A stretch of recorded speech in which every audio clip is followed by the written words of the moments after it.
Good morning to all of you. Good morning. इतना सन्नाटा क्यों है भाई? थक गए हैं सारे के सारे। ये जो लड़ाई शुरू करी है ना, ये कोई पेंडेमिक 5G और इस तरह की चीजों से लड़ने के लिए नहीं शुरू करी थी। मैं ऐसा समझता हूं ये लड़ाई हमने शुरू करी थी कि अगले 100 साल में हम अपनी औलादों को कैसा समाज देना चाहते हैं। सिर्फ एक ये रास्ता है जो मास को हमसे जोड़ सकता है। नहीं तो क्या होगा कि एक मुद्दे पर लोग साथ आ जाएंगे, दूसरे मुद्दे पर नहीं आएंगे। एक मुद्दे पर आज जो हॉट मुद्दा है उस पर आपके साथ आ जाएंगे, लेकिन जैसे ही वो मुद्दा सरकार खत्म करेगी फिर क्या करेंगे? जैसे मैं बताया था, मैंने कल भी आपको बताया, परसों भी, कि हमने कहा कि हम आपके रिस्ट्रिक्शंस नहीं मानते, और पूरे के पूरे समाज में जैसे ही विरोध शुरू हुआ, हमारी सरकार ने, हरियाणा की सरकार ने कह दिया ठीक है हम कोई रिस्ट्रिक्शन ही नहीं रखते, अब तुम चुप बैठो। मैंने कहा नहीं, अब हम चुप नहीं बैठेंगे। तुमने जो ये प्राइवेटाइजेशन शुरू किया है अब हम इस पे लड़ेंगे। जो ड्राइंग टीचर बैठे हैं इस पे लड़ेंगे, आंगनबाड़ी वाली बैठी हैं इस पे लड़ेंगे, जो रोडवेज को तुम लोग प्राइवेटाइज करने जा रहे हो, जो बेचने जा रहे हो, हम इसकी लड़ाई लड़ेंगे। जो टीचर्स जो दूसरे प्रोटेस्ट कर रहे हैं हम उनके साथ आएंगे। जिन स्टूडेंट्स का तुमने नुकसान किया पढ़ाई में हम उनके साथ आएंगे। जिनकी दुकानें तुमने बर्बाद करी है, जो पिछले लॉकडाउन में जो अनकॉन्स्टिट्यूशनल और जो गलत गैर कानूनी तरीके से जो तुमने लॉकडाउन लगाया था और उनको जो फाइनेंशियल लॉस हुआ है उस पे लड़ेंगे। जिसको कर्जा चढ़ा हुआ था और उस आदमी को कर्जा नहीं देने की अभी रहा है गुंजाइश, मैं उसकी लड़ाई भी लड़ूंगा। जिसके घर में किसी को साइड इफेक्ट हो गया है उसके साइड इफेक्ट के कंपनसेशन की लड़ाई भी लड़ेंगे। तो we will fight for each and every person in the society. और उसके बाद हम लोग ऐसे बंद नहीं करेंगे। अब उनको समझ में नहीं आ रहा है कि ये कौन लोग हैं, तो वो कहते हैं कि यार जैसे इन्वेस्टिगेशंस होती हैं कि ये कौन है, क्या ग्रुप है इनका, इनके ग्रुप का नाम क्या है, कि वी हैव नो ग्रुप। हमने लड़ाई लड़नी शुरू करी, एक संगठन बनाया कि जनता सरकार मोर्चा बना देते हैं with no any person member in it. हम मतलब हमने एक मोर्चा बनाया कि तुम्हारे साथ दिक्कत हो रही है तुम आ जाओ, हम जो बाकी के लोग हैं तुम्हारी लड़ाई लड़ेंगे। एम को क्या करना है और हम क्या कर सकते हैं उसके अंदर, यही पॉइंट है कि नेक्स्ट पॉइंट पे हमें क्या करना है और हमारा क्या रोल होगा नेशनल लेवल पे। इस पॉइंट पे सबसे पहले आपको हमको अपनी स्पेशलाइजेशन देखनी है। मेरी स्पेशलाइजेशन है education, psychology, research, teaching and training. ये मेरी स्पेशलाइजेशन है।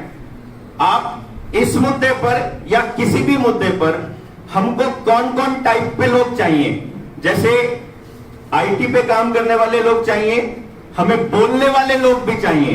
मान लीजिए हम एक ग्रुप बना करके कहीं किसी सोसाइटी में जाते हैं, वहां हमारे में से कितने लोगों के पास वो स्किल है कि वो सामने जो ऑडियंस है वो बात बोल रहे हैं कि जो ऑडियंस सुनना चाहती है। क्योंकि मुझे ये लगता है कि जब हम मास को अपने साथ जोड़ने जाएंगे या जब हम जोड़ने चलेंगे तो उस वक्त हम कितने इंटेलिजेंट हैं या हमें कितना ज्ञान है या हम कितने बड़े ऑर्गेनाइजेशन हैं, इससे बहुत कम लोगों को फर्क पड़ता है। फर्क पड़ता है उस बात से कि जो हम कह रहे हैं और जो हम कर रहे हैं वो उनकी जिंदगी में कितना बदलाव लेकर आएगा और उनको कितनी होप जगती है। जैसे अभी अभी मयंक ने बात की थी कि जो ये पेंडेमिक ट्रीटी आएगी, इससे लड़ना मतलब मुझे लगता है कि हमारा सबसे प्राइमरी फोकस हो। क्योंकि वही बात परसों हमने कही थी कि लड़ाई जो है ये कागजों से आगे जाने वाली है। वो लोगों को मालूम है कि लोग जागरूक हो रहे हैं, उनको अपने मौलिक अधिकारों का पता लग रहा है, वो अपने कॉन्स्टिट्यूशन को बचाने के लिए कोर्ट में भी फाइट कर रहे हैं और वो अपनी दलीलें जो रख रहे हैं उसका कोई इलाज नहीं है उनके पास as per constitution and as per law. तो फिर वो ये करें कि चलो तुम्हारा लॉ, तुम्हारा कॉन्स्टिट्यूशन ही हम लोग नल एंड वॉइड कर दें, उसको ही हम लोग उससे ही ऊपर आकर के बात करने लग जाए कि एक ऐसी चीज पे साइन करवा लो आप उनके राष्ट्राध्यक्ष को।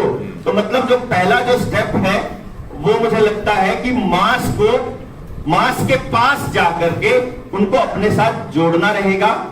वहां पर उस एरिया के अंदर काम करने वाले जितने एम के वॉलंटियर्स हैं, जितने भी लोग हैं, इस मुद्दे पर अगर उनको ये लगता है कि हमें जैसे अभी फियर है, हम मतलब फोबिया है, हम बोल नहीं, स्टेज फोबिया है या वो बोल नहीं सकते हैं या उनको लगता है कि हमें बहुत सारी चीजों की जरूरत पड़ेगी, तो बहुत से लोगों के साथ ये रिस्ट्रिक्शंस होती है कि वो इस जगह से इतनी जगह तक, इतनी दूर, इतने प्लेस में इतने टाइम तक जा सकते हैं, इतने टाइम तक नहीं जा सकते हैं।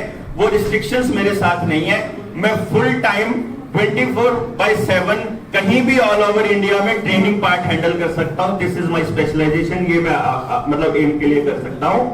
दूसरा, उस संगठन बनाने का, उनको ट्रेन करने का, उनको मोबिलाइज करने का, उनको आंदोलन के दिशा में बढ़ाने का, ये इस दिशा में हम काम कर सकते हैं। फिर एक मॉडल, जो सस्टेनेबल मॉडल जिसकी बात हम कर रहे हैं कि एजुकेशन, हेल्थ, खेती, घर, रसोई, सोसाइटी के सारे अंगों को कैसे, किस तरह से को एग्जिस्टेंस में एक साथ ला करके एक लूप में हमने लोगों को देना है कि वो अपने समाज को वैसा बना सके जैसा हम सबने मिलकर के सपना देखा है। इस पे भी हमारा स्पेशलाइजेशन है।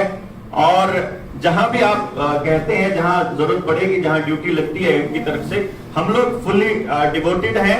हम आपके साथ हैं, हम आपके बीच हैं। साहिल है, हम लोग जितना ग्रुप हमारा पूरा हरियाणा का, जब कल को हम दिल्ली में उनकी गर्दन पर पैर रखने चलेंगे तो आपको यकीन ये दिलाते हैं कि इतना ही पूरे भारत से होगा और उससे डबल आदमी हरियाणा से होगा, इसकी गारंटी होगी।